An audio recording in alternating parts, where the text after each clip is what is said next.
Yes, because we all know that gays love making their own schools, and that gays want their gay commandments in every single classroom, and gay buildings are all over town, and gay folks go door to door trying to convince other people to be gay, and if you don't turn gay, then you're gonna rot in gay hell.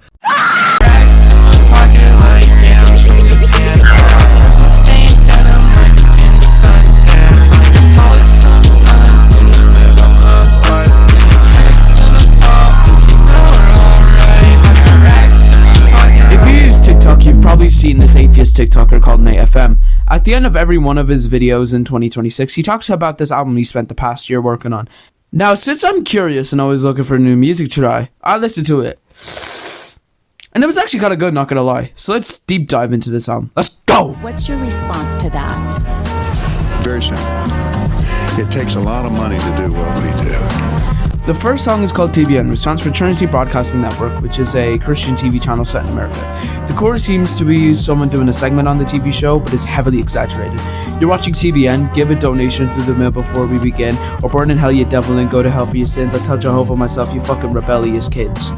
Dear God, I thank you for this day, and I thank you for the many ways you've worked through my trials and tribulations. Today, Track 2, Dear God, seems to be some type of prayer journal to God. The song opens up with Nate turning 13 years old and thanking God for his animal sacrifices. He gave some money to a poor person and the rest for his pastor. The second entry, we hear Nate is 14 years old and his parents' marriage is struggling, and he doesn't want that. He also wants to become a pastor, so he's reading the Bible more and worshiping more. The next entry, we hear Nate's parents split, but he is weirdly at peace with it, but there's another thing, he isn't at peace with it. There's a 13-year-old girl at his school who was relentlessly bullied non-stop, and it got to the point where she unalived herself.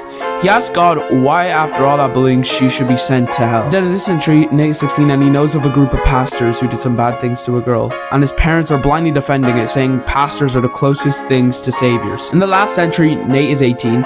His life is tumbling down. He got kicked out of school for apostasy. He has been dealing drugs and taking them to just to live at peace, and then he left the church because Jesus probably wouldn't have wanted it in his worldview.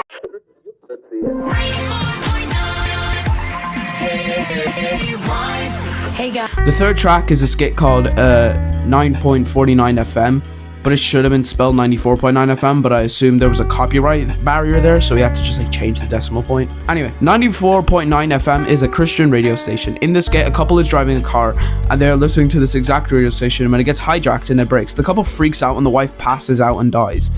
The doctors try to put the man at ease, saying she's in heaven, but deep down the man knows heaven isn't real.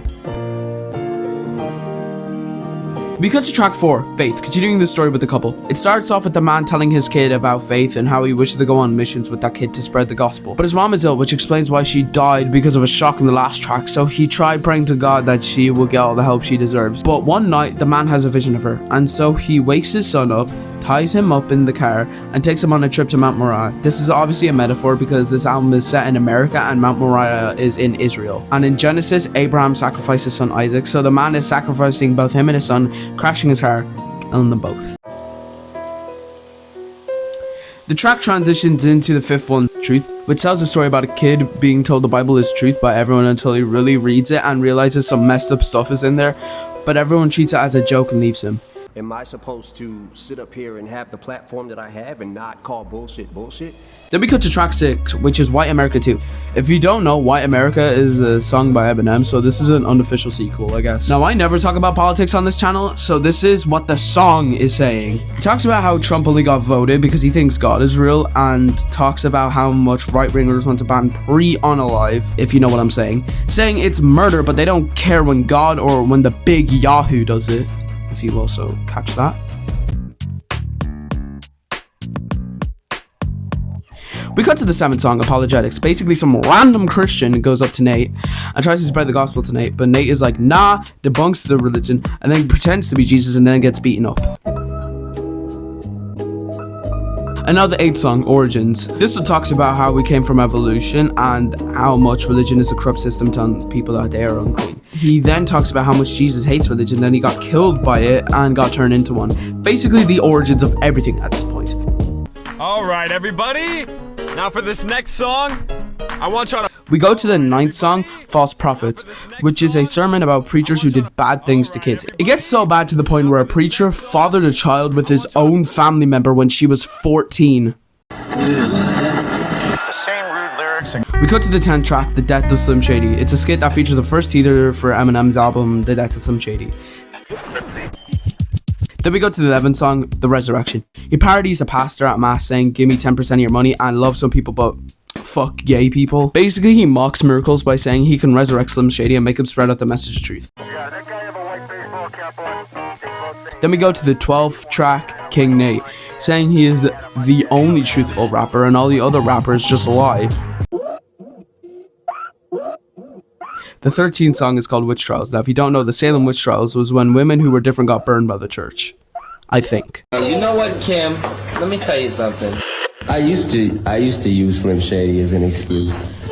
The 14th track is called Bonnie and Clyde. Bonnie and Clyde were a group of people who committed crimes, but they got praised for it during the Great Depression. The skit doesn't talk about that though. It talks about Kim and Eminem from Kim's viewpoint. Alright, now that everyone's settled in, I would like to preach a sermon. You know, I only wanted to be a preacher with my life, so I think I'm owed that. The 15th song is called Love, which is a sermon about hypocrisy. He talks about his day-to-day life as a Christian kid. He woke up praising God and started reading in his Bible. On his way to Christian school, he listened to 2 sermons if he sped them up, and then studied everything about Christianity in school, so that his understanding of the universe was absolutely right. When he got home, he played worship songs and led his parents into a nightly prayer and Bible reading. Then he went in his room, wrote in his prayer journal, read a chapter in his Bible, and listened to 2 more sermons before he went to bed. He then turned into an atheist, not wanting to change his daily life, but he thought it wasn't all-loving for an all-loving God to send that 13-year-old who unalived herself from track 2 to burn in hell for eternity. He then met this woman who understood the craziness of the Bible, and he was loyal to her, but she ended up cheating on him. One day he tried leaving, but she physically prevented him from leaving and called him crazy. That reminded him about the time he got crazy for leaving religion. Then makes up a hypothetical where if he hit this woman, kicked her, and waved the pew-pew in her face and then said, "I love you," would that be a loving thing to do? But God also did that, so are they both all loving or no? We cut to track 16, Prisoner, where he leaves religion as a whole and how much not believing in it made him feel like a prisoner. I think, I'm not too sure.